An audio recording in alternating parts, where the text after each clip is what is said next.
ଯେତେବେଳେ ଚାହିଁବେ ସେ ନାରୀ ତୁମକୁ ଦବ ହାତ ଧରିକି ରୁମ୍କୁ ଡାକିବ। କେବଳ ନିଜ ପକେଟରେ ଏହାକୁ ରଖନ୍ତୁ। ସେ ନାରୀ ରାତିଦିନ ଘରକୁ ଡାକିବ, ଯାହା ଚାହିଁବେ ତାହା କରିବ। ଯଦି ଆପଣ ନିଜ ପସନ୍ଦର ଝିଅ ପଟେଇବାକୁ ଚାହୁଁଛନ୍ତି, ପଡ଼ିଶା ଘର ସୁନ୍ଦରୀ ଭାଉଜକୁ ପଟେଇବାକୁ ଚାହୁଁଛନ୍ତି, ତାଠାରୁ ନିଜର ମନ ମୁତାବକ କାମ ହାସଲ କରିବାକୁ ଚାହୁଁଛନ୍ତି, ତେବେ ଆଜିର ଏହି ଭିଡ଼ିଓଟି ଆପଣଙ୍କର କାମରେ ଆସିବ। କେବଳ ଆପଣଙ୍କୁ ନିଜ ପକେଟରେ ଏହାକୁ ରଖିବାର ଅଛି। ଗ୍ୟାରେଣ୍ଟି ଦେଉଛି 5 ମିନିଟରେ ସେ ଝିଅ ବା ଭାଉଜ ତୁମ ବଶରେ ହେଇଯିବ। ଯାହା ଚାହିଁବେ ତାହା କରିବ। କୌଣସି ପ୍ରକାର ବାଧା ଦେବ ନାହିଁ। ଏହି ବଶୀକରଣ ସାହାଯ୍ୟରେ ହଜାର ହଜାର ଲୋକମାନେ ଲାଭବାନ ହେଇଛନ୍ତି। ନିଜ ପସନ୍ଦର ସୁନ୍ଦରୀ ଝିଅ ବା ସୁନ୍ଦରୀ ଭାଉଜକୁ ପଟେଇ ପାରିଛନ୍ତି।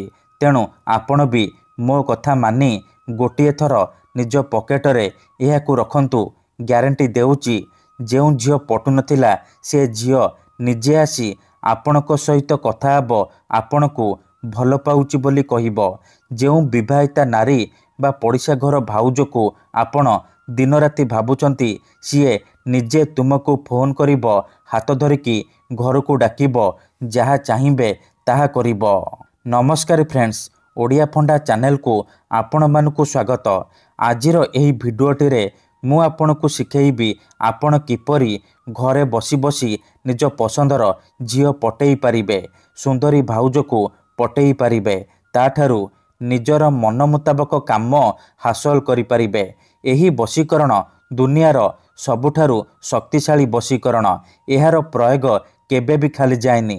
ଯିଏ ବି ଏହାକୁ କରିଛି ସଫଳ ହେଇଛି। ବର୍ଷ ବର୍ଷ ଧରି ଭାଙ୍ଗି ଯାଇଥିବା ସଫଳ ହେଇଛି। ବର୍ଷ ବର୍ଷ ଧରି ଭାଙ୍ଗି ଯାଇଥିବା ପୁରୁଣା ପ୍ରେମକୁ ଫେରାଇ ଆଣିପାରିଛି। ସୁନ୍ଦରୀ ଭାଉଜଠାରୁ ନିଜର ମନ ମୁତାବକ କାମ ହାସଲ କରିପାରିଛି। ତେଣୁ ମୋର ଆପଣମାନଙ୍କୁ ଅନୁରୋଧ କି ମନରେ କୌଣସି ଖରାପ ଉଦ୍ଦେଶ୍ୟ କିମ୍ବା କୌଣସି ଖରାପ କାମ ପାଇଁ ଆପଣ ଏହି ବଶୀକରଣ ପ୍ରୟୋଗ କରିବେନି। ଠିକ୍ ଅଛି? କାହିଁକି ନା ଏହି ବଶୀକରଣ ହେଉଛି ପ୍ରଚଣ୍ଡ ମହାଶକ୍ତିଶାଳୀ ବଶୀକରଣ। ମାତ୍ର ଥରେ ଯେଉଁ ଝିଅ ବା ନାରୀ ଉପରେ ଏହି ବଶୀକରଣ ପ୍ରୟୋଗ କରିଦେବେ, ସିଏ ସେହି ସମୟଠାରୁ ଆପଣଙ୍କ ପ୍ରେମରେ ଦିବାନୀ ହେଇଯିବ। ପାଗଳୀ ପରି ଆପଣଙ୍କୁ ଭଲ ପାଇବାକୁ ଲାଗିବ। ଆପଣ ତାକୁ ଯାହା କହିବେ ସିଏ କରିବ। କୌଣସି ପ୍ରକାର ବାଧା ଦେବ ନାହିଁ। କେବଳ ଆପଣଙ୍କୁ ନିଜ ପକେଟରେ ଏହି ଜିନିଷ ରଖିବାର ଅଛି। ତାପରେ ଦେଖିବେ ଚମତ୍କାର।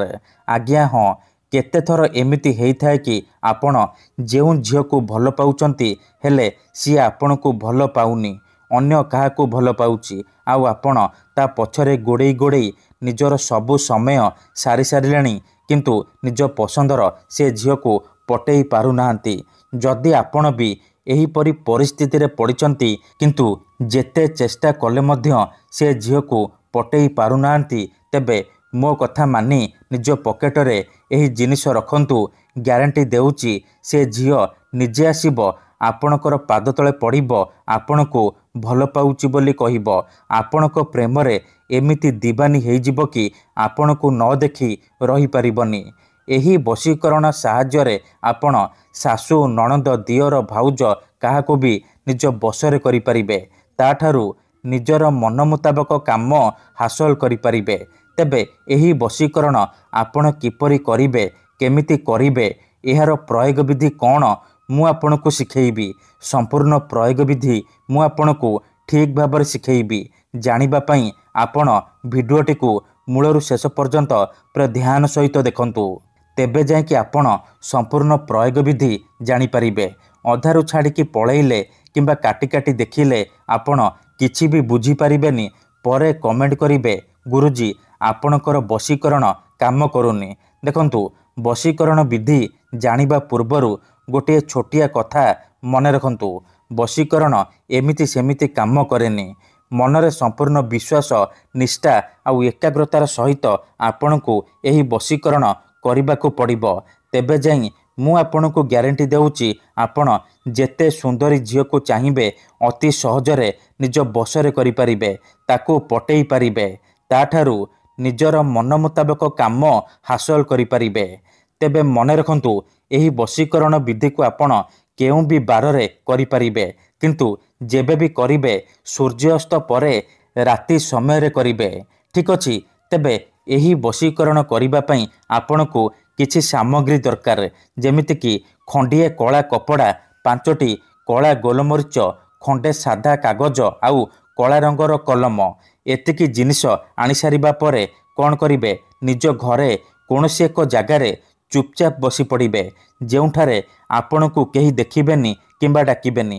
ତାପରେ କ'ଣ କରିବେ, ଯେଉଁ କଳା କପଡ଼ା ଆଣିଛନ୍ତି ସେ କଳା କପଡ଼ାକୁ ନିଜ ସାମ୍ନାରେ ରଖିବେ। ତାପରେ ଯେଉଁ 5ଟି କଳା ଗୋଲମରିଚ ଆଣିଛନ୍ତି ସେ 5ଟି କଳା ଗୋଲମରିଚକୁ ଡାହାଣ ହାତରେ ମୁଠେଇକି ଧରିବେ ଆଉ ଆଖି ବନ୍ଦ କରିକି ସେଇ ଝିଅ ବା ନାରୀକୁ ମନେ ମନେ ଭାବିବେ। ତାର ମୁହଁକୁ ନିଜ ମନରେ ଭାବିବେ। ତାପରେ 5 ଥର ସେଇ ଝିଅ ବା ନାରୀର ନାମ କହିବେ। ତାପରେ ମୁଠା ଖୋଲିବେ ଆଉ ସେ ମରିଚରେ ଗୋଟିଏ ଥର ଫୁଙ୍କିଦେବେ। ଏତିକି କରିସାରିବା ପରେ କ'ଣ କରିବେ, ସେ 5ଟି ମରିଚକୁ କଳା କପଡ଼ା ଉପରେ ରଖିଦେବେ। ତାପରେ ଯେଉଁ କାଗଜ ଆଣିଛନ୍ତି ସେ କାଗଜରେ କଳା କଲମର ସାହାଯ୍ୟରେ ଗୋଟିଏ ମନ୍ତ୍ର ଲେଖିବେ। ମନ୍ତ୍ରଟି ଧ୍ୟାନ ସହିତ ଶୁଣନ୍ତୁ। ଓମ୍ କାମିଚ୍ଛାମୟୀ ଆମୁକଂ ସର୍ବମୋହି କରତି କରତି।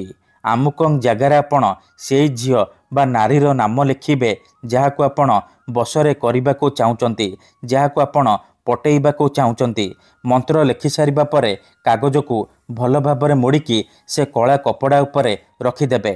ତାପରେ କ'ଣ କରିବେ, ସେ କଳା କପଡ଼ାକୁ 3ଟି ଗଣ୍ଠି ପକେଇକି ବାନ୍ଧିଦେବେ। ସେ ଗୋଟିଏ ପୁଟୁଳି ହେଇଯିବ। ସେ ପୁଟୁଳିକୁ 3 ଘଣ୍ଟା ପାଇଁ ନିଜ ପାଖରେ ରଖିବେ, ନିଜ ପକେଟରେ ରଖିବେ। 3 ଘଣ୍ଟା ପରେ ଆପଣ କ'ଣ କରିବେ, ସେ ପୁଟୁଳିକୁ ନେଇକି କୌଣସି ଏକ ବରଗଛ କିମ୍ବା ଓସ୍ତ ଗଛ ମୂଳରେ ରଖିଦେଇ ଚୁପଚାପ ଘରକୁ ଫେରି ଆସିବେ। ଗ୍ୟାରେଣ୍ଟି ଦେଉଛି, ଏତିକି କରିକି ଦେଖନ୍ତୁ, ଯେଉଁ ଝିଅ ବା ନାରୀ ପାଇଁ ଏହି ବଶୀକରଣ କରିବେ ସିଏ ଆପଣଙ୍କ ପ୍ରେମରେ ଦିବାନୀ ହେଇଯିବ। ଧନ୍ୟବାଦ।